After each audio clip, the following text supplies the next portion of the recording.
Just waiting. Do you know, are they all right. 18 I think over? we are live.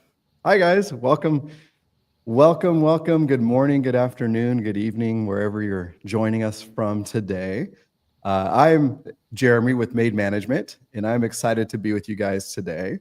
I have a special guest with me today. I think he's the hardest working guy in show business. He's the man, the myth, the legend, Mr. Philip Marcus. Let's give him a round of applause, everybody. And remind me, what's your Venmo? You like that intro? That was a good intro. That was very nice. I like that. Hello, everyone. And good morning, good afternoon, good evening, wherever you are. So, Philip, tell me, where are you joining us from today? So I'm in Studio City, which bigger picture is Los Angeles, California. Very nice. And tell us who you are. Who do you work for, and how long have you worked for them? So I'm the director of the Young People's Department at Clear Talent Group. We're a full-service talent agency. This coming April, so 2 months, will be 15 years I've been here. And then I had 13 years at a previous agency. So do the quick math. I'm coming up on 28 years doing this. We call young people, we go ages 3 to like early 20s. It's not so much a date of birth issue. It's, you could be much older than 18 and still look 18. And then some people are 18 and look 30. So like if you look college, university age, you're looking 18 to 21, 22, great. When the time comes that you truly look like a full-on adult, we have adult departments for everything. TV, film, theater, dance, print, you name it. Nice. So would I be considered young person then if I was your client? Probably adult department. You got the facial hair going. No one thinks you're in high school unless if you're one of those, got left behind many years in high school. But time for the adult departments. Got it. Very good. So you've worked in that department. Have you worked there your whole time that you were with this company? Yeah. Okay. Nice. And so I did the same thing at the previous agency. I moved here April 2010, but the years before, same thing. So I've always worked with like kids 3 to like 20, 21, 22-ish. Okay. Very cool. So you've always worked in that area, that niche of age group. And how did you get started as an agent? What caused you when you were 19 years old to get started? Completely by accident, as most people have a story to tell.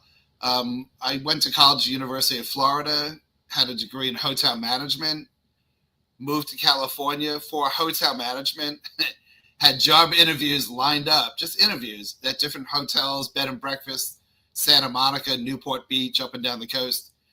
Friend of mine was the receptionist at another agency, and I'd only been in LA about 2.5 weeks. So I was still like in, travel mode and touristy mode. Hey, and she said they're looking for an assistant in what they call the Young People's Department. Do you want to meet them? And I laughed because to me it's like saying, do you want to be an astronaut? Fill out this application. I'm like, I have zero experience, knowledge.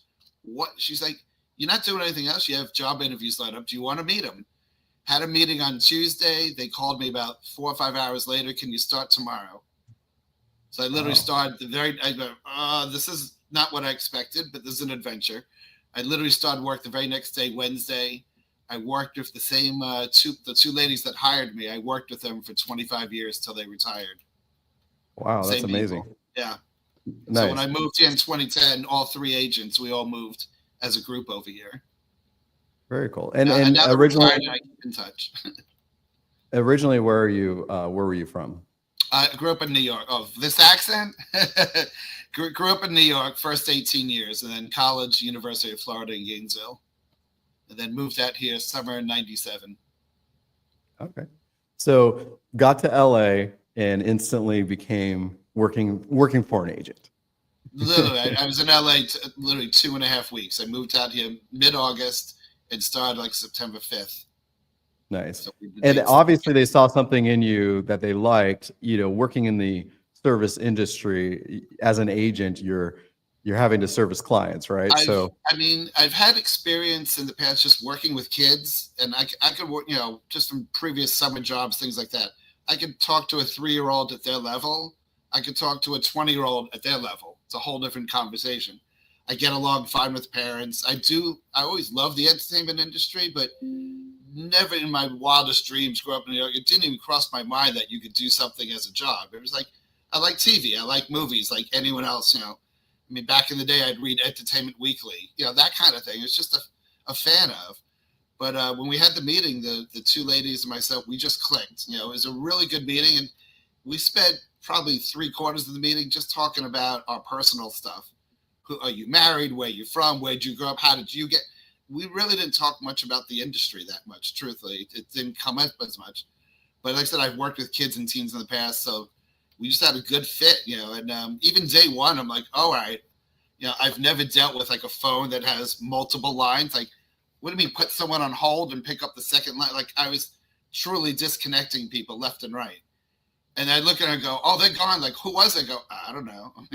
I'm thinking this isn't going to work, but it did very, very quickly. I mean, it didn't take long for me to realize it's not a job. This will be a career. Like, I'm going to do this the rest of my life. Nice. Well, obviously you're still at it. You have a love and a passion for it. And obviously it shows too in your work ethic. I know it's funny because you're the one guy that I see everywhere. Right. And if anybody needs something, you're the guy that I know to go to get that need. I've seen you in several places. I mean, I don't remember the last time we were together personally. I think it might have been this summer in Florida at an event, but I know that I've been at multiple events all around, and you're always there. We learned many years ago, talent's not born and raised in LA. That's pretty narrow-minded, pigeonholed. If you're like, I'm only going to look at talent born in LA, that's crazy. Ironically, COVID, which across the board, we all know COVID stinks, but there are, for actors, especially those like all of you that don't live in LA, all of you that are starting out, there's some good things that happened because of COVID. Pre-COVID, everything was in person. You had to be in LA, physically walk into an office at 4:00, see someone face to face. COVID hit, the world changed. We all had to adapt. We all learned what Zoom is. What are we doing right now? 6 years ago, we didn't know what Zoom was, let alone using it. I never heard of it. COVID taught us Zoom. Like everyone else, the industry is like, oh, we can't have a waiting room with 100 people cramped into it. Nobody wants to do that ever again. So they adapted. They said, all right, we're going to do self-tapes. So we'll email you the material to the agents. Agents email the material to your clients. You have 2 or 3 days, work in the scene, do a self-tape, send it in. Casting looks at the self-tape. They like what they see. They go, oh, okay, we want to meet this person now because we don't know if you're shy and quiet. You might be loud and obnoxious. We don't know anything about you, but we like the self-tape. So they're doing Zoom callbacks. Well, if they're doing self-tapes and they're doing Zoom callbacks, do you have to be born and raised in LA? No. You could literally be anywhere on the planet as long as you have internet access for a Zoom callback. So I don't care if you live in Alaska or Key West, Florida, or up in Maine or in the middle of Nebraska. You can still be in this business. If you really are serious and hungry about it, you still have to follow through and do everything that's necessary. But you don't have to physically be in LA. Those days are over. So we learned this, even prior, we'd have clients that lived in different parts of the country, but they would physically move to LA for like 2 or 3 months, get an apartment, drive their car or rent a car out here, spend 2 or 3 months trying to go out on anything and everything they're right for. And then they'd go home and they'd be sort of back to whatever you could do locally. But as I said, since COVID, that's changed. So I've had talent, literally brand new talent, where their resume was nothing more than training, skills, maybe a school play. Brand new. And book a series regular role. Brand new. They're nice. Talented. Just because you're brand new doesn't mean you're talented. You're not talented. It just means you haven't had the opportunities yet. But if casting's open to seeing self-tapes, they can see many, many, many self-tapes quickly than in-person meetings. So I can reach out to casting saying, this person is brand new. You don't know who they are. Trust me. And it sounds like a used car salesman, but I will never say trust me to casting and then send completely the wrong person. Or if somebody's like, they're new but in their potential, but they're not ready to be like the lead role in a major feature film. They're not ready. They're not at that stage yet. They don't have the experience to carry that. I'm not going to put them in that awkward position, tell casting, trust me, they're perfect. They're not. But sometimes something comes out and go, oh my God, casting, you're missing out. You can stop searching because I have the right person. This person's going to book it. I'm telling you, trust me, see them. And they're like, yeah, we will. Because I'm not saying, trust me, I have 20 people that are right for this role. I'm saying, trust me, I have one, maybe two that are really right if you're not sure exactly what you're looking for. But bigger picture is we're scouting because I said, once you hit 18, nobody cares if you're 18 or 118. You're an adult. Nobody needs to know date of birth. You don't brag. I'm 34 years old. That's not helping you. You're all over 18. But if you're under 18, California labor laws, I won't bore you to death, but there's rules, there's regulations. So we do keep like a birthday list where like every month we update it. So, January 1st, everyone has a birthday in January. The 6-year-old moves to 7, the 12-year-old to 13. Once you're 18 and over, we literally have a list that just says 18 and over. We don't have to worry about updating it. Oh, now you're 19, now you're 20. It doesn't matter. You're over 18. With that said, very quickly, that 4-year-old turns 5 and that 15-year-old turns 16. And you look at our client list 3 months in the past or look at it 3 months in the future, it's always evolving. It's constantly changing. So literally 1 month, I'm like, I don't need an 8-year-old Caucasian boy. I got plenty. But 3-4 months later, a bunch of those 8-year-olds turned 9. None of the 7-year-olds turned 8. And I go, oh my God, I don't have a single 8-year-old Caucasian boy because the 3 or 4 of them, they've grown up. So it's always this. So therefore, we're scouting where, if there's acting schools, if there's conventions, I don't care if it's, Orlando, Florida, Chicago, New York, Boston, Seattle, wherever it may be, talent's out there. We know that. So we're constantly scouting and looking for, new faces. Nice. And what is the youngest client that you've ever had? 3 years old. We've had some people try to, like, years ago, everyone's like, oh, babies. I'm like, nothing against babies. Babies are great. But in this industry, it's a nightmare because usually they want identical twins, or even better, how about identical triplets? Not easy to find. Babies have very, very strict rules. I mean, crazy strict rules. They're to protect babies. As a parent, you're not going to have your 6-month-old on a set working 8 hours. No, a baby can work like 20 minutes. It's really insane. And so that's why they want twins. They want triplets. Single babies rarely get to book jobs. And with babies, you never know. It's time to film. The baby's like, I'm taking a nap. It's time to film. I think now's the time to cry because I'm hungry. It's a baby. There's a lot of trouble with it, So we tried it years ago. We did it for like a year or so. We went, this is crazy. We're going nowhere fast. It's just not happening. So we said, let's just do 3 years old. When you hit 3, we're open. I've had 3-year-olds walk into the room more confident than a 20-year-old. I'm like, are you kidding me? I'm like in shock because we'll bring the parents in with the 3-year-old. And the 3-year-old's like, I got this. Mom, you wait over there. I'm like, okay. And we'll leave the door open, but mom will sit outside in the waiting room. And the 3-year-old's talking to us literally like they're interviewing for college. We're like, are you kidding me? Sometimes we'll have a 9-year-old that comes in. They're so shy. They're just, they're like mentally hiding under the couch. You can't get more than a 1-word answer out of them. Yes or no. You just never know. People surprise you in all sorts of ways. Right. I have a 12-year-old girl. She graduated from college last May. Wow. She's 12. At age 12? 12. That's amazing. Super genius beyond.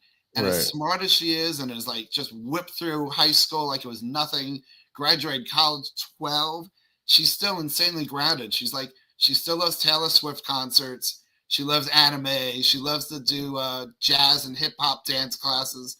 She's an actress. She's doing everything. She's just super genius. I'm like, okay, there's all different types of people out there. Nice. So 12 years old and graduating from college. To me, I'm like, I can't wrap my head around that because I'm like, you can't drive. You can't. So it's not. Now what? So she got a college degree. She's like, I might get my master's degree, but I'm taking some time off. I just want to do like fun type class. Like she always wants to learn. Right. So she's like, I think I'll learn a new language. So she's like learning a new language. She wants to take this type of sports or dance or whatever type of hobbies where there's instruction involved. She's training left and right. She still takes acting classes and auditions like everyone else is. We should all aspire to be like her, always learning, crazy. Yeah. That's awesome. That's amazing. How do you feel about the new format? Do you like the fact, I mean, you said COVID changed everything, self-tapes and actors can now, Yeah. audition from the middle of nowhere. Do you like that new format? Is that something that I as mean, an there's agent? pros and cons because selfishly, and I'm saying it right now, being totally honest, selfishly, the old way, I would submit, casting would say, all right, we're going to see this person at 4 o'clock and we're going to see that person at 4:30. I'd email all the information out. The actors or the parents of the actors would confirm the audition. And for the most part, my part was kind of done for that first step, meaning they'd go to the audition, everything's great. If they get a call back, we move to the next step. But I'm done, we move on. Now, because not almost, everything, it's not 99%, it's like 100% of TV and film are self-tapes. I have to watch every single self-tape myself. Even if I'm tired, even if it's Saturday morning at 7 a.m., even if it's, Christmas Eve, whatever. If there's a self-tape that for that one time, I decide I don't have time for this. I'm not going to look at it. And I send that self-tape to casting and something's wrong. either there's a technical glitch, there's no sound. I've gotten tapes like I can't hear it, there's no sound. It's a glitch with the computer. Send it to me again. Or this is the tape I'm getting. Hi, my name is. I'm like, can you imagine as a casting director watching someone's audition like this? It's freaking, hello. Or technically it looks great, but you thought this was a serious drama, and it's actually a Nickelodeon comedy with a pie in the face goofball attitude, but you performed it like you're at a funeral. You completely missed the mark. Well, if I don't look at it first and sort of be the gatekeeper, and I blindly send it to casting, then they're looking like, Philip, why are you wasting my time? Did you not, and first reaction, did you not look at the self-tape? Did you not see that like the head is chopped off, or there's no sound, or they filmed it in front of a window and you see the dog chasing a squirrel up the tree. I'm looking at the window behind it. And what are you going to say? Oh yeah, I saw that, but I sent it to you anyway. So no, we have to watch every self-tape. Think about every project, how many actors across the board, how many auditions. I mean, I probably look at easily 100 self-tapes a week without blinking, and I have to watch them. And if there is it's rare, but if there is a problem, at least I can reach out to you and say, all right, this is what the problem is. If we send this to casting, not only are you not going any further, you're not getting a call back, but it's actually going to make you look bad. They don't keep a naughty list. It's not like you're going to get blacklisted. But if a week later I submit you another project, they might go, yeah, I remember that person. I saw the self-tape. Yeah, no, thank you. So downsides, and I keep saying selfish, I have to watch every self-tape. On the positive, though, same situation on the positive. Previously, before COVID, when it was in person, theatrically, realistically, they could only see maybe 6 actors an hour. Because if you're doing a 4 or 5 page scene, and casting might want to redirect you, you can't go in every minute or every 2 minutes. So it's maybe 4 o'clock, 4:10, 20, 30, 40, right? If you do 6 an hour, and for kids under 18, they have to do it after school hours. So we're talking roughly like 3 to 7, give or take. Usually by 7 o'clock, they're done. They're not going into the evening. Quick math, 6 an hour, 4 hours, that's 24 actors they can see in one afternoon for that one role. Are they going to see someone that I submit that's brand new, just starting out, no resume, no credits, they're not a member of SAG, or they're going to see the hundreds and hundreds of other submissions where they are SAG and they do have 5-6 years worth of credits? So it was really, really hard for us previously to get new talent to be seen theatrically when they're not SAG. More times than not, they would wind up joining SAG by booking a SAG commercial because they're a lot more open to non-union talent. Fast forward now, it's all self-tapes. As I said, I'm watching our clients' self-tapes all the time before I'm uploading them to casting. Casting can watch many, many, many, many self-tapes. So I now am in a position since COVID that I can reach out to them and say, this person is brand new. This person doesn't have a resume. I just saw them at the ABC National Convention, and they got 50 callbacks from agents and managers all over the country, and they took first place in monologues. And trust me, the used car salesman, right? Trust me, give this person a chance, and you're going to say, oh my God, years from now, you're going to look back and say, I discovered this person and put them in that TV show. Trust me, I guarantee you're going to love them. Even if you wind up hiring someone that's totally different, and it can happen. You have the best audition of your life. Surprise, they hired a Japanese guy, and you're African American. Surprise, they hired someone taller, shorter, chubbier, skinnier, redhead instead of blonde. I mean, whatever. But you gave a really good audition, they're going to remember you again and again. So because of the volume and the amount of self-tapes, certainly the last 5 years or whatever, since COVID, I've been able to get talent that's brand new, just starting out. I mean, I kid you not, we met someone on Wednesday in our office, lives in LA, but we met him Wednesday. Afterwards, Wednesday, sent him an email.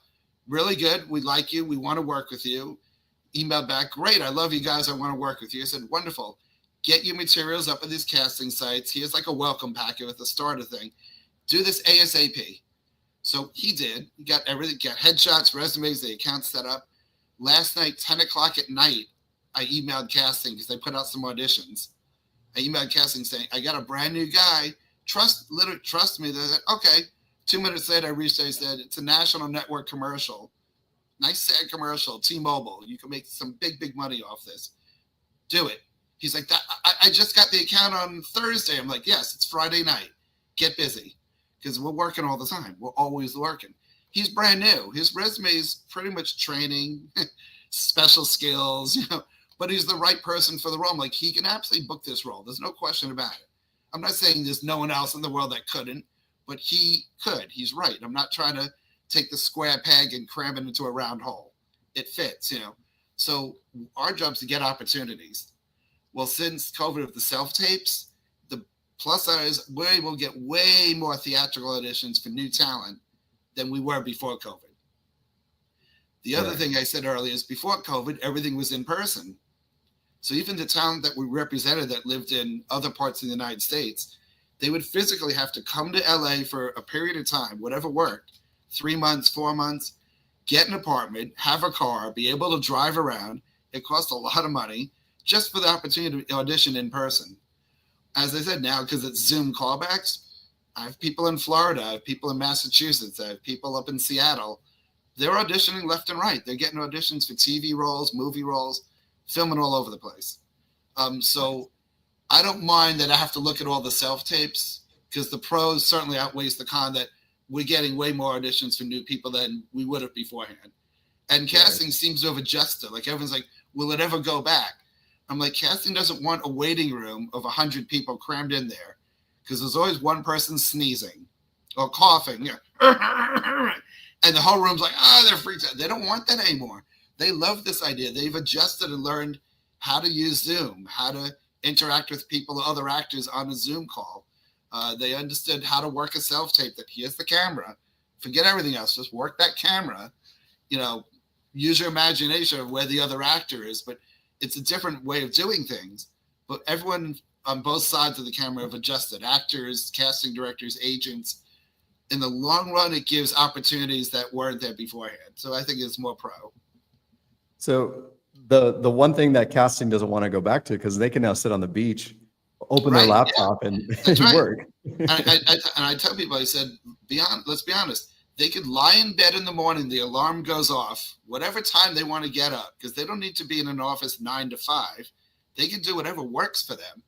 Literally have a laptop, flip it open, watch 5, 6, 10 self-tapes in a row before they even got out of bed. Get up, brush your teeth, shower, get dressed, have a cup of coffee. Maybe they're going to their office. Maybe they're sitting on their couch in their living room. Laptop, watch more self-tape. They can watch many, hundreds they can see in one day and zip through. And they know very quickly, they don't even have to watch the entire self-tape. They can watch 20, 30 seconds and go, yeah, this guy's great. He's getting a callback. Love him. You've impressed them like that. I tell everyone, even those who don't live in the United States, because every country has their version of, we call it America's Got Talent, right? Every country, Australia, Japan, United Kingdom, you all have your version of like televised talent shows. And the judges sit there and they bring out the talent. What are you going to do? And the talent's like, I'm a comedian. I'm a juggler. I'm a singer. I'm going to do silks and aerials and flip around on a trapeze.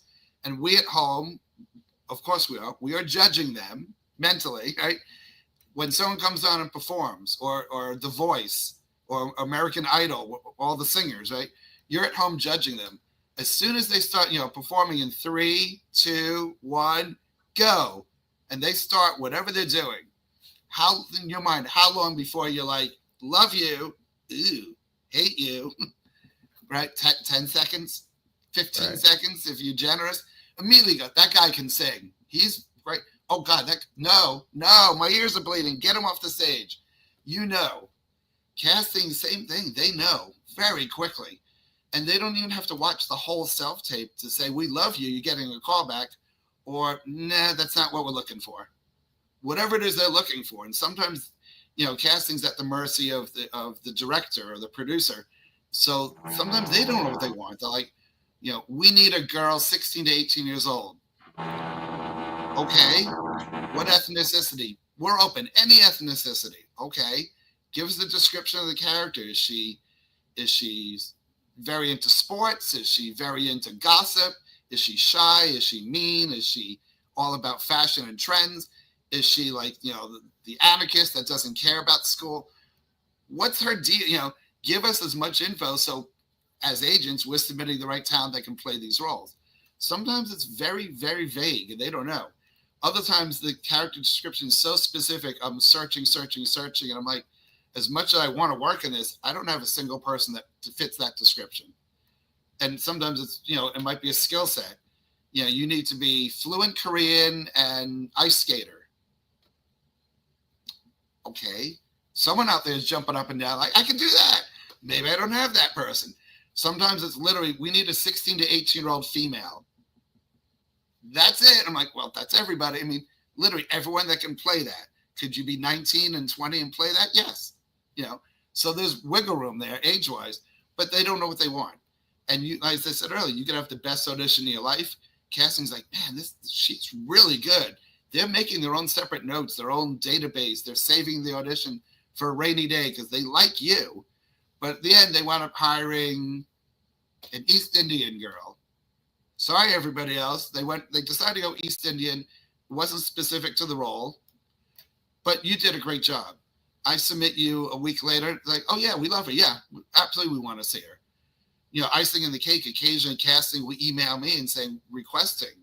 Oh my God, that's the greatest thing in the world. Castings email me requesting, I want to see actors A, B, and C. Here's the material. We're putting a breakdown out tomorrow, but we're getting a jump start. They're on our short list. We love them. Have them start working and send in a self-tape. Like, okay, this is great. Casting knows you. You've made an impression. So it changes a lot. So you've worked with a lot of people over the few years you've been in the business, right? Who is your number one client? Like who is it that you book the most? Well, Rica Rodriguez, he was Manny on Modern Family, so that blew up. His sister Rainey Rodriguez, she was on the Disney show Austin and Ally, and she was in the Paul Blart Mall Cop movies. She's actually been doing a lot of voiceovers. So on Netflix, there's a Jurassic Park cartoon series. It's been on, I think, 5 seasons now, 5 years.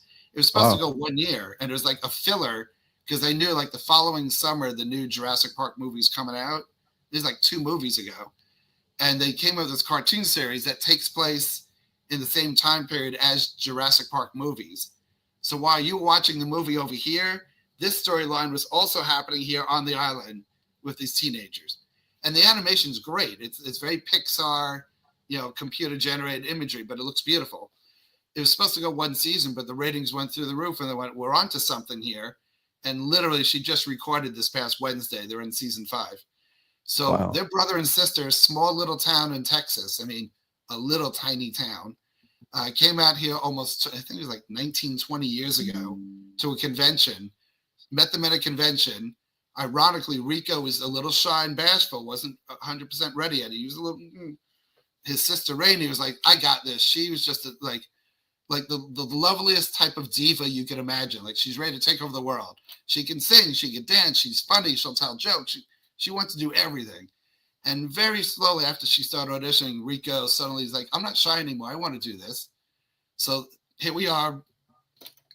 I think it's almost 20 years now. Literally, I'm not joking. And they're still with me. But it's crazy. Because let's just say they're very up there in the ceiling as far as age goes. Right. They're way up there now. So, I mean, they were a huge success. Jenna Ortega, who like the whole world knows now from Wednesday and from Beetlejuice, discovered Jenna when she was about 8 years old, and she was with us for about 6 years. And then moved to another agency. So literally watched her grow up. I'm just looking around the room like different posters, the Despicable Me movies. We've had the little girl that voices Agnes, the youngest daughter. But the crazy thing is, in all 4 films, I've had 3 actresses play the same role. And each time, like, well, the girl from the previous film's too old because Agnes is like 5-6 years old. And the girl who did it in the first 2 films is now like 12. Didn't sound the same. We need to find a matchup. I'm looking around, I'm like, I got it. Like, get out of here. I said, I have the matchup. And surprise, and it worked. And this other girl booked the 3rd film. And then they had the Minions movie. And then they had COVID. And the 4th film got pushed a year later. And the girl from the 3rd film was sounding too old. We have to rematch again. I'm like, I don't have. A few months later, they reached out and said, we've listened to hundreds and hundreds. We can't find it. Is there anyone that 3 months ago you didn't rep, or anyone that was sick or not available? Take another look, because we're desperate. We can't find it. And all of a sudden, like, light bulb clicks. I'm like, oh, like on paper, you wouldn't think this person would be that role. But I'm like, wait a minute. And at this point, by the 4th film, kids have already seen the first 3 films. They own the DVDs. They watch them over and over. So they know the characters really well. It's like if I said to you, Bart Simpson, immediately you hear the voice. You know the voice. Right. So I called this girl up and said, Despicable Me? Yeah. You know the little girl Agnes? Yeah. Can you talk like her? And she's like, blah, blah, blah, blah, blah. I'm like, oh my God. Fast forward, I literally, on the wall in front of me right now, we have Despicable Me 1, 2, 3, 4. We have a little minion guy on the desk just sitting there as a reminder. The Minions have been quite good to us. This year, I'm kind of excited. 27 years doing this. First year ever, I have somebody that's the starring role in an Oscar-nominated film. Nice. I'm like, what? So yeah, so it's like, and he was, he was 20 years old when he filmed it. So it was like, it's called Nickel Boys. I don't know if anyone's seen it. Based on it's not a happy-go-lucky film. I mean, it's a true story. It happened in Florida. It's about a reform school where they did all kinds of bad things to the kids. Bad things, really bad things. And it wasn't discovered until many years later when they started digging up graves in the ground. They went, oh, we're finding bodies. So it was a rough story, but he stars in it. He's like the face of the movie. His name's Ethan Harisi.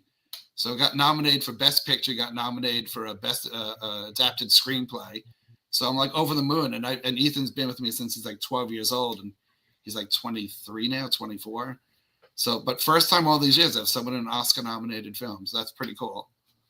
That's awesome. That's amazing. I know as a manager, I think the biggest excitement that I get is when I see a client that's actually, watching them on TV. Yeah. I'm sure that's probably the same with you as well. Do you? I still get jazzed. The very first booking, whatever it is, that a commercial, a TV show, the first time I see you on a screen, I don't care if it's one line. It doesn't have to be the starring lead role. The fact that before that, your resume was blank, and now that's your first professional credit. TV, film, commercial, a voiceover, whatever it may be. Still get excited about that. We have a girl, if anyone has younger brothers and sisters, little ones, there's a show on Netflix called Gabby's Dollhouse. So the girl on the poster behind me, her name is Lila Lockhart. She's Gabby. They've done 5 seasons of the show. They're now in the middle of filming a feature film of the show. Wow. And the movie's coming out in the theaters next October. Nice. And she is the nicest person. Absolute sweetheart. She's the type, if she's just walking down the street and 100 kids ran up to her to ask for an autograph, she'll stop what she's doing. She'll sign 100 autographs, take 100 selfies, all with like a genuine smile. She's very pleased and thank you and grounded and great family, just lovely girl. She's 16 now, but she's been with us about 7 years, I think 7 years now. So it's cool when you see also good people that they're just good people. They're right. Appreciative. They thank their parents. They understand the importance of acting coaches and classes, and they're there to train you and get you competitive to that next level. They're the ones that when they win an Oscar, they thank them, a Golden Globe or an Emmy Award. They remember, I want to thank, that teacher, that instructor, that agent, that manager that believed in you when you first started out. When you see them succeed, that's the coolest thing. We love that, So Gabby's Playhouse, you said, is on season 5 now? It's on season 5. Time flies, but you're not watching every show, right? No, and she knows I'm not. I mean, every now and then I'll say, let me know if there's an episode that you want me to watch, because it's a kid. I mean, it's like Blue's Clues. Right. It's part cartoon characters, it's part live action. She shrinks down, gets into the dollhouse with all the other cartoon characters. I said, if you have kids that are like 3, 4, 5, 6 years old, this is like the bomb. This is it. The coolest thing in the world. And like I said, internationally, it's ridiculous. She gets fan letters from all over the world. Nice. But just they don't know, but the kids love the show, so they're reaching out. I just looked up her IMDb right here. It says that she's fluent in Russian. Yes, yeah. Nice. Go figures. We said, well, we keep laughing because now she's 16, so we keep teasing Gabby's Dollhouse. I'm like, do you think Gabby should get her driver's license? I'm like, no, because they wanted Gabby still young at heart. I'm like, yes, but she's 16, so she can get a driver's license and then drive to the house. And what about Gabby going on a first date? Like, no, that's not what the show is. Like, don't ruin it for the kid. They don't want little kids seeing that. She's just Gabby. Right. Gabby has no particular age. It's ageless. So you're all over the place. You're working hard. You got a lot of clients everywhere. I'm sure you attend a lot of red carpets. Were you at the Grammys? I was not at the Grammys, but I was proud. I had 2 people perform at the Grammys. Nice. I have one girl. She used to be a dancer for the New York Knicks. Not too shabby, but she's an actress as well. And she was dancing with Shabuzi. And I just like saying the name Shabuzi because that's a cool name to say. But she danced with Shabuzi. And I have another client, Ethan Jones, who's 18. And this is a little bit sadder, but the opportunity is brilliant. The reason for it sucks. He and his high school choir sang with Stevie Wonder on stage, and they were doing a tribute. And the reason he and the high school choir were on stage is that they lived in Altadena, and their high school burnt down to the ground. The whole neighborhood, everything's burnt to the ground in ash. So right. The whole show, they were doing a tribute and like fundraising for fire victims. So they kept putting on the barcode. You could scan the barcode and raise money. And all throughout, they brought on firefighters that actually were out there fighting these fires. And they brought this high school burnt to the ground, the high school choir. So he got to sing with Stevie Wonder. I said, I'm not saying, hey, your house burned down. This is great. But, your house burned down. Your school burned down. It sucks. There's nothing more you can say about it. But this opportunity you'll have the rest of your life. Right. You are singing with Stevie Wonder at the Grammys. I'm trying to find a little bit of light in the darkness. A house can be rebuilt. New memories will be formed. But if that wasn't the case, you wouldn't be doing what you did. And he had a great time. I mean, she as well dancing, on the Grammys. They had a blast. So I got to watch it from home. but it was cool to have 2 clients in it. I thought I saw you sitting next to Kanye. That wasn't you? Oh, no, it was not. No, I had my clothes on. Got it. Oh, Kanye. Speaking of Stevie Wonder, I was actually at an event in LA, a charity event, a fundraising event, and he showed up and performed there as well, unexpectedly. So cool. It's kind of a surprise thing. He seems to be that kind of guy. Where's the piano? Out of my way. Right. That's yeah, cool. Amazing. I love it. Well, what was your favorite moment or your proudest moment as a agent? Can you think back to one of them and share it with us? I'll give one of them. Despicable Me 3. I was in Orlando. Ironically, I was in Orlando scouting at a convention, and I'm up in the hotel room on the phone negotiating this little girl to do Despicable Me 3. Now, when the first Despicable movie came out, it was this unknown French animation company called Illumination. No one ever heard of them. No one had a clue. We didn't even know, is this movie going to go into theaters? Or is this thing going straight to DVD? Back in the days when there was things straight to DVD. We just didn't know. Nobody had a clue. But Despicable Me came out, blew up. Oh my God, it was huge. When we got to Despicable Me 2, we were able to put together a really good deal for the girl. Because the first film, she was literally like a 6-year-old girl. She had no resume, she had no credits, she had nothing. Second film, we're like, look, we know what the first film did. We're all willing to gamble and bet the second film is going to grow on that, and it's going to do even better. So we put together a really good deal financially. Everybody's happy. Second film made over $1 billion. It outgrossed the first, which is very rare for a sequel. Usually any film, cartoon or live action, usually sequels make like 70 to 80% of what the first film did. But occasionally you get an exception where the second film blows up. Well, by the time we get to the third film, like, oh my God, there's no reason why it shouldn't do as well as the second film, you know. But we had a new little girl, and they wanted to basically like pay her scale. Like, no. And I said, we're not playing that. I said, it's the simplest thing in the world. You got to take the contract that we all agreed to on the second film, cross out that girl's name, put in this girl's name, and we will all sign it. Like, no. And I'm like, yes. And push. And you got to know when to push and when to, when to hold them, when to fold them. And I was like, it's the same deal. End of story. You know this film can make a billion. Let that sink in. So there's no reason why she shouldn't get something on the back end. And they finally went, and they realized I have the contracts, the same people I've been talking to for 5-6 years prior to the first and second film. Nothing's changed. They went, oh, okay. Third film came out, basically college fund is set. Yeah, that kind of a deal. It's like don't spend it all at once. Put that away and let that, she's still a little girl. Let that money just grow for you. Invest it.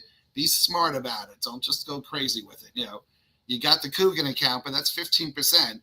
There's still a lot more there. That does, and the parents think, oh, they're grounded and smart. Like, no, they're letting it grow and they're not doing anything with it.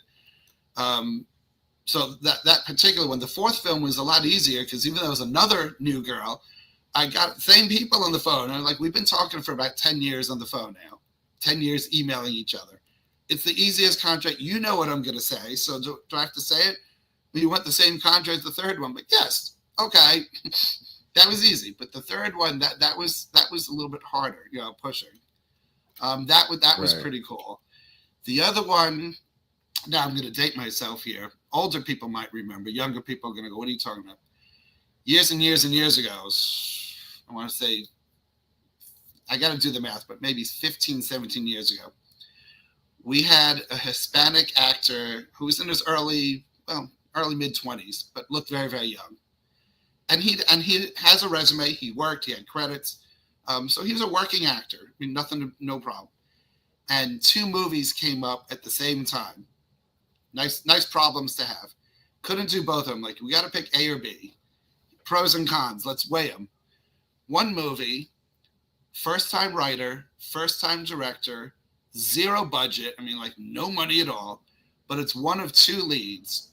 And they give you a lot of carte blanche. You can kind of create your character. Like, you have input as to what does your character sound like? What is the wardrobe of the character? How you're going to interact. But it's one of 2 leads. So it's a substantial role. But everything's money-wise is really nothing. Option number 2, big movie, a lot of big name actors in it. It's like, at the time, it was like an $80 million budget, a big, well-known, famous director.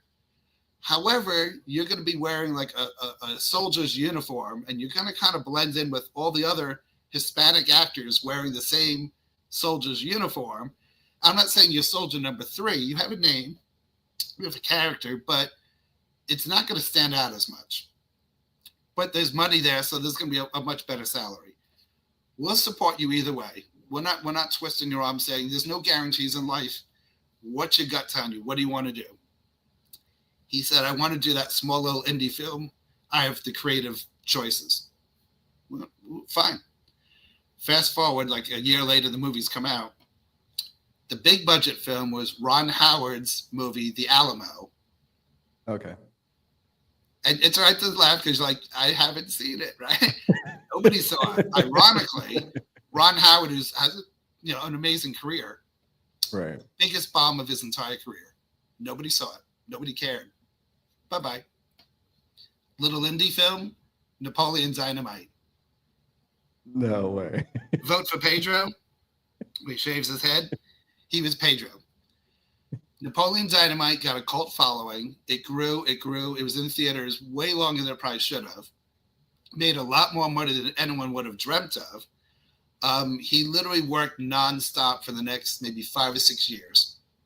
To the point people are like, here's a movie script. Read it. If you like it, let's negotiate because the role's yours.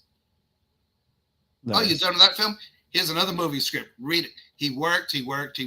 Like easily 5 years. We were turning jobs down because he was too busy.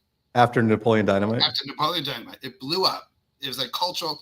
Everybody's wearing Vote for Pedro t-shirts. Everybody walking down the street like Pedro. Like it was just this cult thing. It was a little indie film. Awesome. I mean, it was super, super, super low budget, but on the results of what came from it, like night and day. Had he done on paper, Ron Howard, $80 million, The Alamo, yeah, that seems like that should be the winner. But we're proud because I'm not saying that I had no clue either way. It's not like I didn't know it all. I'm proud that we stood by him saying, whatever you want to do, we got your back. We're not going to twist your arm and say, there are agents that would flat out say, this makes more money, do that. End of story. Right. It's money, money, money. To me, we're like, no. If we're looking at building a career, sometimes it's not about the money. I know you're like, oh my God, the agent just said that. Yes. There are other times I'll tell someone, say, look, this is a commercial. It's running in Japan only for 1 year. No one in the States is really going to see it. They're paying you $10,000. That's 10,000 reasons why you should do this commercial. It is strictly the money. I'm telling you right out. You're not going to put this on a reel. You're not going to list this commercial on your resume. Work 1 day, make $10,000. Take that money, put it towards headshots, acting classes, coaching, whatever you have to do. It's a money thing. End of story. And there are other times like, guess what? It's an AFI, American Film Institute, or UCLA, USC, University. It's a college film. There's no money. So I make 10% of no money. You get no money, I get no money. But it's a lead role. It's some dramatic good stuff. When everything's said and done and you get a copy of the movie, you're going to have some really good material to put on your reel. We're using that reel when we're pitching it to casting for other projects. It's a tool we can use. You don't have that much footage right now. This is a smart move, even though there's no money involved. So, I mean, if we're looking at bigger pictures, and we're looking at people growing and growing, trying to build a career, it's not always just a money issue. Sometimes I'd rather have you do a tiny little role in a big famous project so I can name drop and say, oh yeah, I worked with Steven Spielberg. Other times I'll say, no, it's a student film and it's all students. So no one's famous, but I read the script. It's a good role. And I'm telling you, you're going to get footage and that footage is going to open doors. We're going to get auditions based off that footage. So, what's the pro and the con of why we want you to do something? I have a few friends that's their favorite movie. Is Napoleon Dynamite. I'm telling you, when it came out, and even when it came out, my first reaction was like, yeah, it was cute. I had no clue. I mean, if I was betting, there's no way I would have bet that it would have sort of grown and grown and grown. 4 or 5 years after Fox decided we're going to do a Napoleon Dynamite cartoon series. Went, are you kidding me? And he voiced and all the actors came back. Everyone did their characters. It was on Fox. They did like maybe 8 or 10 episodes, and then it fizzled away. That was the end of it. They was like, yeah, that's fine. Next, they don't want to see it week in and week out. Right. But it just grew and grew. The whole Napoleon Dynamite and Vote for Pedro, he rode that wave for a while. So if I pull out my Vote for Pedro shirt out of my closet, do you think I can get an autograph? You get an autograph. Dear Ethan Ramirez, please autograph this shirt. So obviously you like movies, you like television, you enjoy the industry. What is your favorite movie? Oh God. I could spend the next 10 hours. One of them for various reasons. One of them, I'll say Jaws. When I was a kid growing up on Long Island, my dad and I got dragged along. I was a little kid. But my dad belonged to a fishing club. And the summertime, it was like one Saturday a month. We would drive down to Montauk at the tip of Long Island, go out. There's like 4 or 5 other guys. Go out and go deep sea fishing. And occasionally we caught some decent fish. Sometimes we let them go. Occasionally a fish was big enough. Oh, I want to mount this and put it on the wall. Back in the days, people would mount fish. My dad heard about Jaws. I don't know what he was thinking. He thought it was going to be like an adventure film, like, we're going to go hunt the shark, And he took me at the ripe old age of 5, took me to go see Jaws. If you've ever seen the movie, within 2 minutes, you should realize this is a scary movie because, spoiler alert, someone dies very, very, very quickly. Very quick, like within the first 2 minutes. Right there, you'd think he'd be like, oh, this isn't appropriate, and take me out. Nah, he's like, no, go. And we stayed and watched the entire movie, and it scared the you-know-what out of me. I mean, as a 5-year-old, Jaws was in the bathtub. He was in the toilet bowl. He's in my bed. I was having nightmares. I mean, Jaws messed me up for a while. My mom's like, was that movie scary? Like, she had no idea. She didn't know. There was no internet back then. You didn't know things, But it was a scary movie. But as years have gone on, ironically, I love sharks now. Like, I watch Shark Week every summer. I'm into sharks. I want to know everything there is about sharks. And B, over the years, the more I've watched Jaws, the more I've come to appreciate what a brilliant film this is. There's not one bad thing in that film. And if you ripped it apart, talk about the editing, talk about the cinematography, talk about the music, talk about the story, the acting, the direction. There's not a single thing wrong with that film. It is like a perfect Myers, a perfect film. Now I could rattle off everything from Godfather to Goldfinger.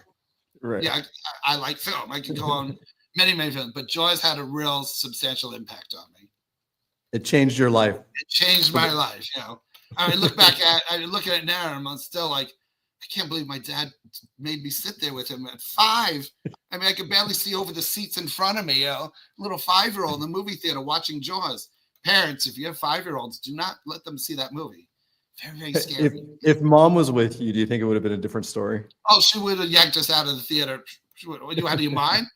No, within that first 2 or 3 minutes, she would, no, we're not seeing this. Like I said, I have no idea. He really, truly thought it was going to be more of an adventure film. Like this, when the scenes shift halfway into the film where it's now the 3 guys in the boat chasing the shark with the barrels, he thought the whole film was going to be that kind of, it's an adventure movie. Right. I'm like, what about all the deaths beforehand? I mean, the shark's eating everything in sight. No part. Did you think we should leave the theater? He was into it. He loved the movie, but he thought I'd be fine. It took me a while to get over that. We have some questions coming in from sure. viewers. Let's address a few of these. So Penny asks, what age are you seeking? So if you're out scouting and looking for new talent, is there a typical age that you look for, or what age? Not really. I mean, if somebody, like I said, especially if under 18, if anyone is under 18, the birthdays change so much. Like I said, January 1st, February 1st, March 1st. If you look at our list, 3 months in the past or 3 months in the future, it's always evolving. So the 12-year-old will turn 13, but maybe the 11-year-old doesn't turn 12. So from today and 3 months from today, I'm looking at different things. So we're just looking right now, open-minded for talent.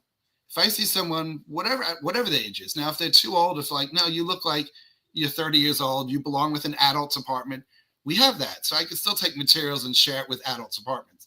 But if I see someone that just pops, I'm like, First thing we ask all new talent if we're interested is we'll tell them, send us a self-tape, because we got to know that you're able to do a self-tape from home, record a monologue, a commercial, a scene with a partner, whatever you want. We don't care so much what the material is. We want to see that you're able to do a self-tape from home. Then we can look at our client list and go, okay, this is how old you are. This is how old you look. You could be 16 looking 14. You could be 16 looking 20. So how old are you? If you're under 18, we need date of birth. If you're over 18, not just say I'm over 18. That's all. Doesn't matter. And then we'll look at our client list and go, okay, where do you fit? Do we have a space? If we're like, it's pretty crowded there, do we think we have room that we could bring someone new on and do the job? I don't want to take someone on and then, 3 months later, like, I haven't had a single audition. That's not good. We should, if we can't get you out, there's no reason for us to take you on. So we would look at that first. But as far as like going to a scouting event, I'm open to seeing everybody. I'm not limited to anything. Right. And you say you're looking for talent. I know that you've seen probably thousands of people, in your career and tens of thousands. But what is it that really stands out to you? How do you know? All right. Okay. One thing is confidence. I'm on Zoom right now. I'm not an actor. I've never been an actor. I don't have an actor's background, but let's say I am right now auditioning for you and I'm doing this. Hi, my name is Philip.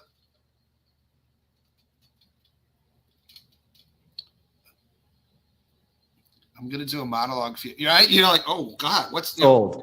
Right. Sold. Okay. So own it. Be the superstar you think you are. Be cocky. I don't mind if cocky. Now, granted, if the material's sad and somber and, it's a funeral scene, I don't expect you to turn to Robin Williams and Jim Carrey jumping up and down. It's a sad scene. But when you slate, give me that energy. Hi, my name's Philip Marcus. I'm here to do a monologue for you. Thanks, whatever. Say whatever you got to say. Energy. Confidence. I want to see people having fun. Oh my God, please tell me nobody's here today right now watching the Zoom because you lost a bet. Right? Nobody's here because you're getting bad grades at school and your punishment is Saturday you have to be on Zoom and listen to this guy talk forever. You're here because you want to be actors. You want to have fun. You want to entertain. I want to see it. I want to hear it. A lot of times when I'm watching people perform on stage, a monologue or a commercial, not everyone, thank God, but a lot of times the notes I'm making are either A, look at my face right now. That face, is that guy happy, sad, angry, shy, the mean guy, the bully? What is going on here? And right now I'm purposely going blank.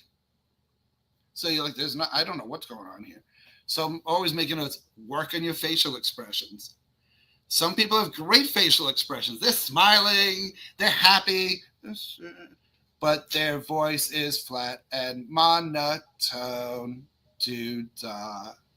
Right? Where's your vocal expressions? Easy little exercise you can do at home. I don't care if you're 6 years old or 66 years old. Anyone can do this. Pick like a sitcom that you've seen before. You're familiar with the show. I don't care what it is. Friends, Seinfeld, doesn't matter. Pick something you've seen before. Watch an entire episode on mute. It's a silent movie. No sound, no distractions around you. Study faces. Look at the facial expressions. Look at body movement. Nobody acts like I am right now.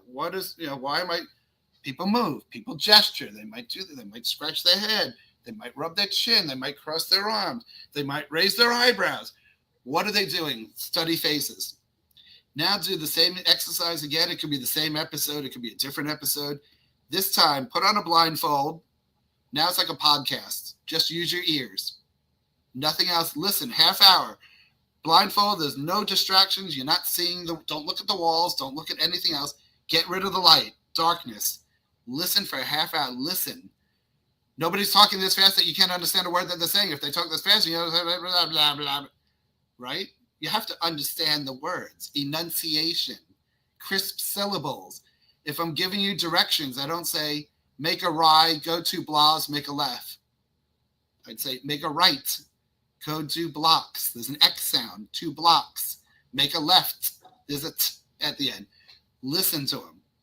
Why are they talking really loud like this? There must be some reason. Why are they talking really soft like this? Are they whispering, but you can still hear them? Why?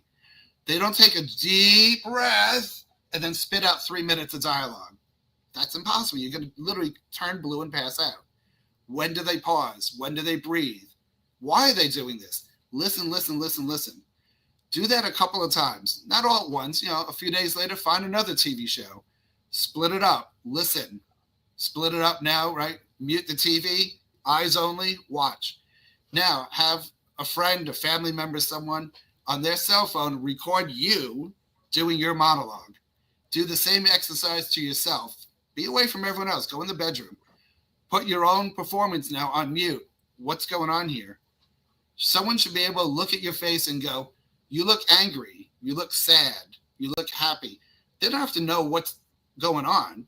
The details, the minutia. But they should have if they look at you and go, I have no idea what emotion's going on here. Something to work on, working those facial expressions, practice in the mirror. Do the same thing now for your own performance that someone just recorded. This time, close your eyes, crank up the volume, listen to your voice. Does your voice sound like the character you're trying to portray? If someone else walked in and just listened, could they go, you sound like an ass? You sound shy and quiet and nervous and bashful and quiet. You sound super cocky. Oh, you're the class clown. It's so obvious. Listen to your voice. You're the class clown. You do anything to get a quick laugh.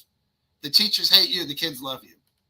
You're the nerdy kid that's like, end of Friday afternoon, like, oh, aren't we going to get extra homework for the weekend? Everywhere other kid wants to beat you up, but you're getting that 4.0 and extra homework. You're that kid. You're the guy going on the job interview. Well, how are you in that job interview? You're 20 years old.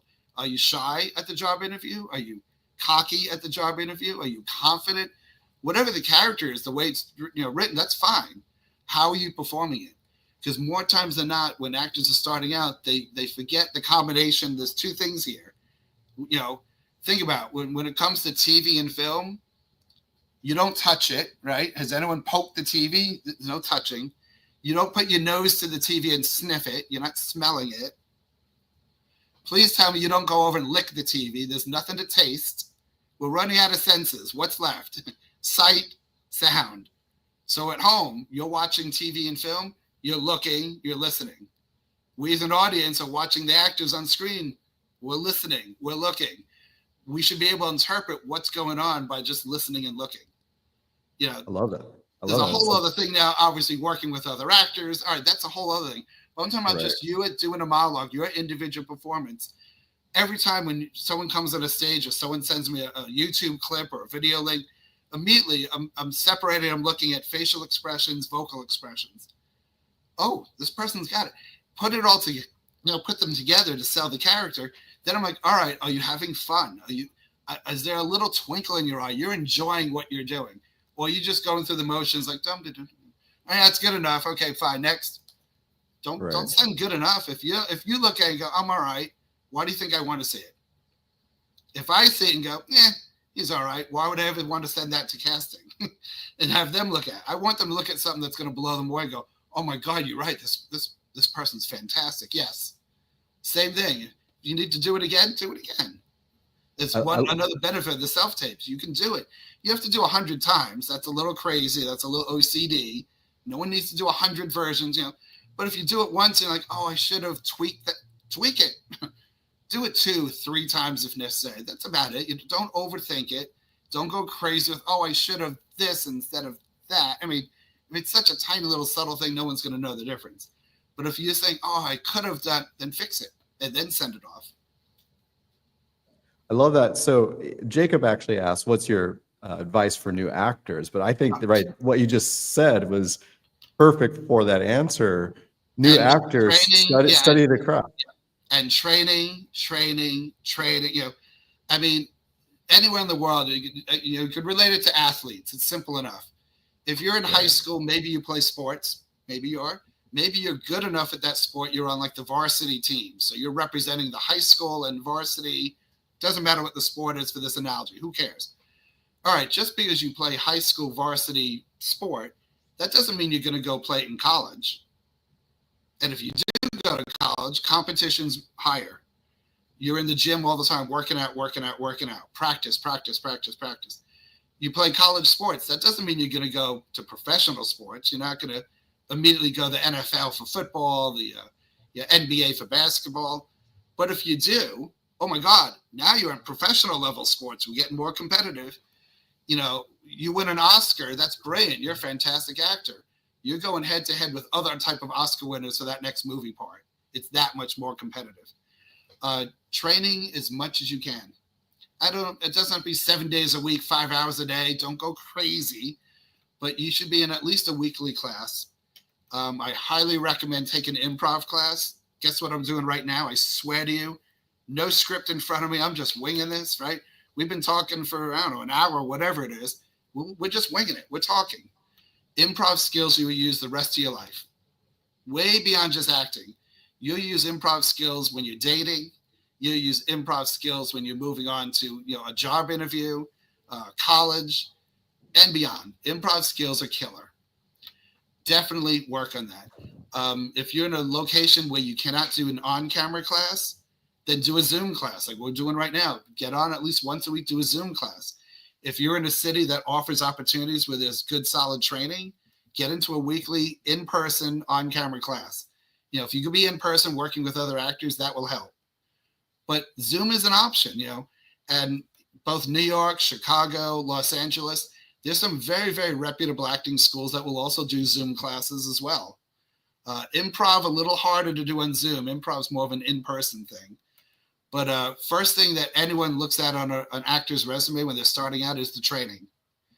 Under training, make sure in your resume, special skills.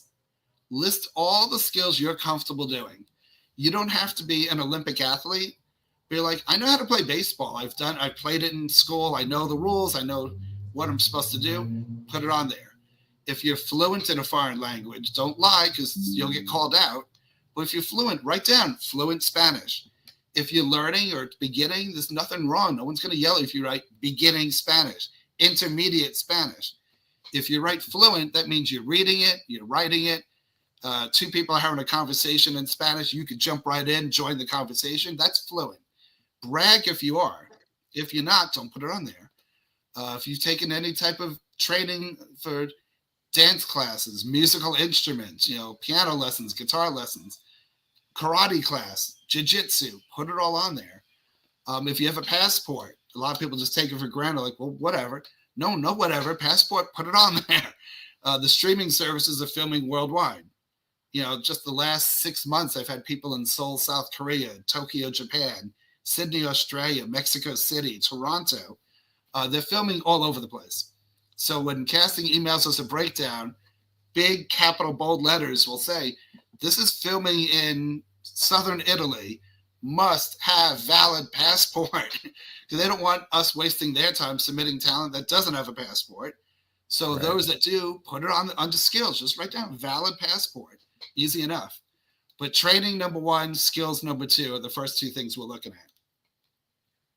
I have another question here from Joe. He asks, when are you too old to be in this business? You never. There was a lady, I don't know her personally, but I love the story. There was a lady who was like 80, 83, 84, who decided that age, I want to become an actress. It's not like she was an actress at some point early in life, and even in high school or junior, was shy when she was young and never did it. 83, she's like, I want to be an actress. Had an amazing charactery look. I mean, there's a look when you see her go, oh. She met with an agent. Agent was like, yeah, there aren't that many 83-year-old actresses out there to begin with. So right there, they signed her. Her very first credit, we're talking credit number one. She was in, wait for it, Black Panther. She's the old lady with the crinkled face that sat on the Council of Elders. That was her first right. In the first Black Panther? Her first thing on paper, like, oh, we have to Taft-Hartley her because she's not a member of SAG. But when you see the movie, you go, I know who you're talking about. That, I mean, she has an old withered face. She's 83. She looks 183. I mean, she has age and wisdom and crinkles and wrinkles. And that was her first role ever? That was her first role ever. And, wow, and that's amazing. Literally 83, I want to be an actor. You can start. There's no cutoff, you know. I mean, occasionally you'll see TV shows, especially like hospital shows, you know, ER, Grey's Anatomy, Chicago Hope back in the day.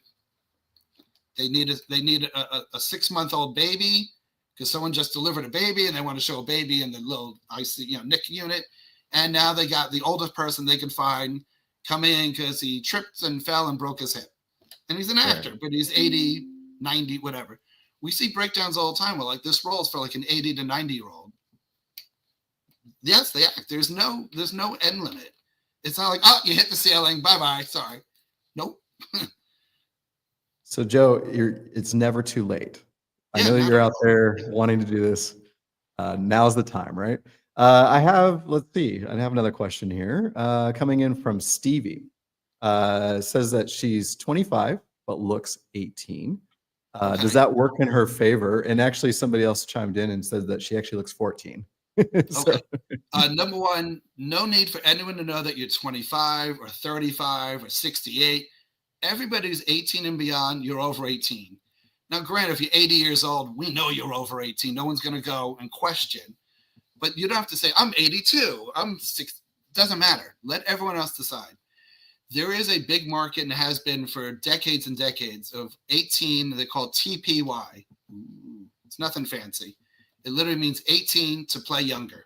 A lot of high school TV shows, from Beverly Hills 90210 to Pretty Little Liars to Gossip Girl, Vampire Diaries, Riverdale, all these high school shows where they're all 15, 16, 17.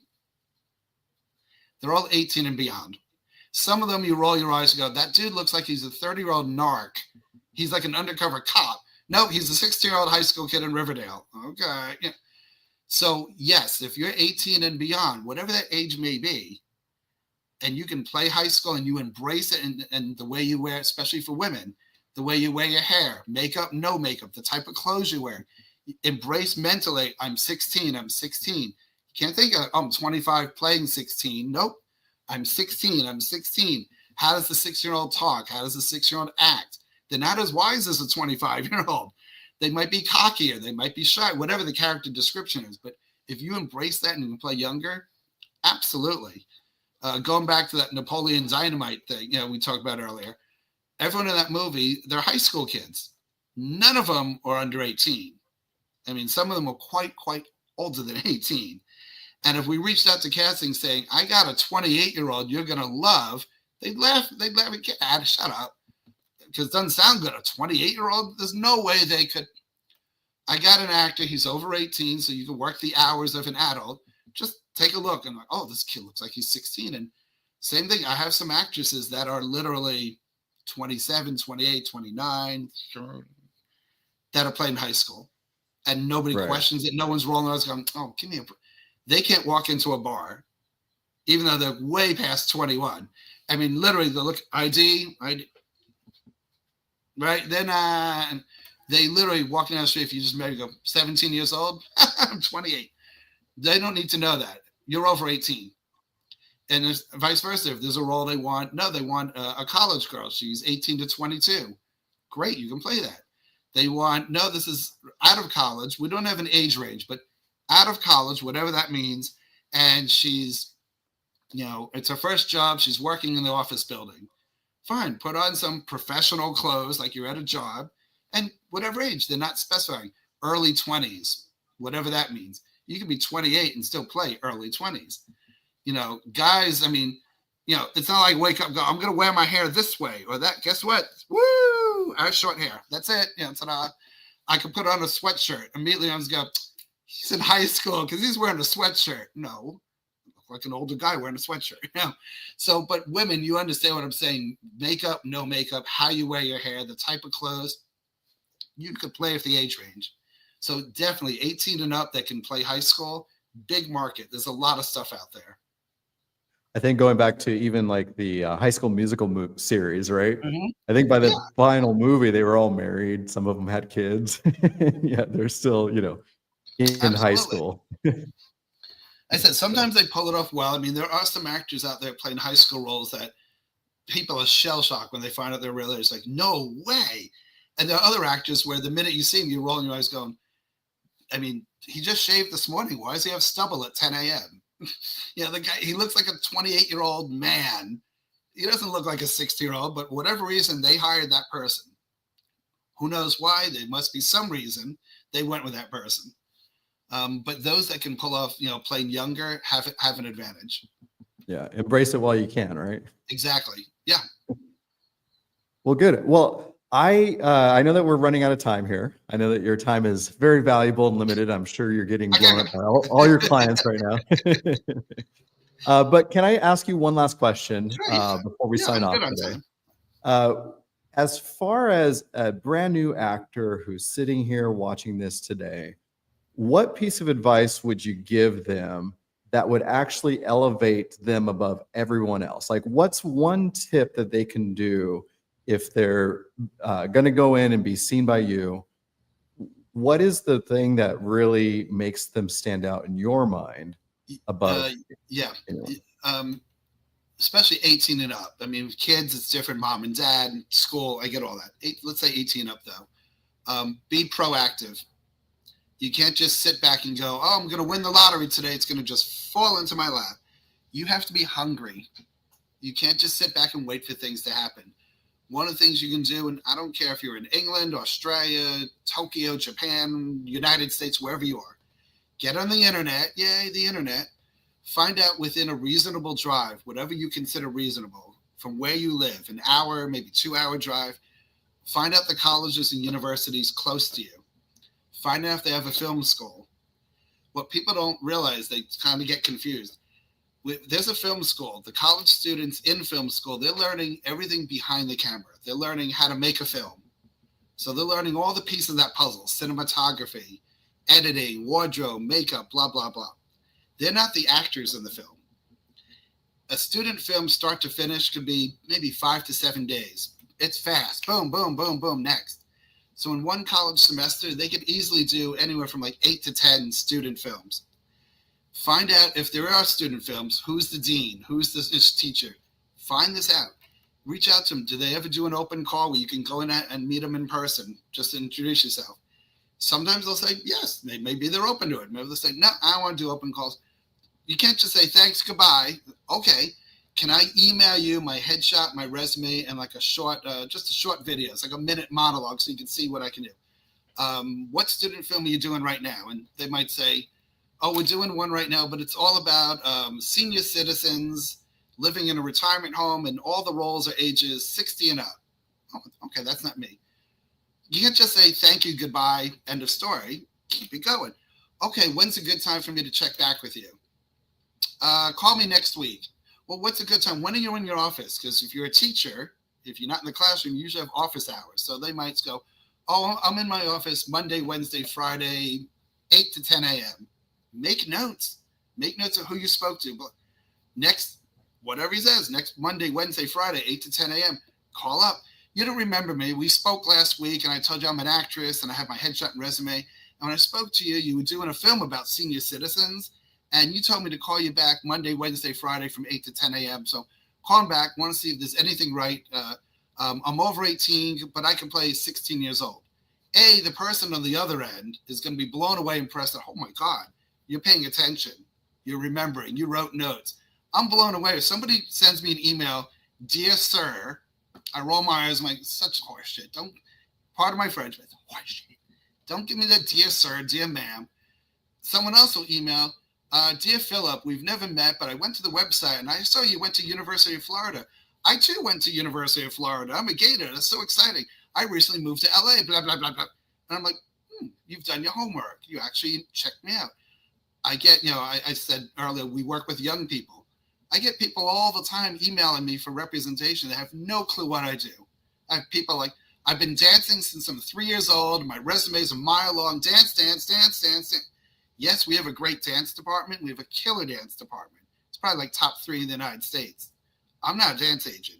So why are you saying, dear Philip? And you're not saying, dear Philip, could you connect me to the right person? So I'm like, do your homework, write notes. Back to the university. If there's a student film that you can audition for, and better yet, a student film you actually do, credit on the resume, no matter what the role is, doesn't matter if it's one line, whatever, you get the credit. Get on set, do a student film, get the experience. I tell you, the difference between a student film and Steven Spielberg, only difference really, Steven Spielberg gets $100 million to play with. Student film has a script, actors, writers, director, lighting, makeup, hair, wardrobe, music. All the pieces of a big studio film are there. It's experience for everyone to learn and train. Worst case scenario, you do the student film, get the experience, credit on the resume. You're done. Move on. Great. You got a new credit. Best case, when you're done, you keep in touch with the people there. They quickly are going to edit. This whole student film is 5 to 7 minutes. That's it. It's a short boom, boom. It's all learning. But when they edit that film, they'll be able to send you a link for the whole film. 5 to 7 minutes. Great. Watch it. If you find there's a little nugget, just a little, it could be 30 seconds, and it's just you doing something you want everyone to see you do. As an audience member, I'm watching you in the student film. You made me laugh because you were funny. You made me cry because that was so emotional. I got choked up. You made me hate you.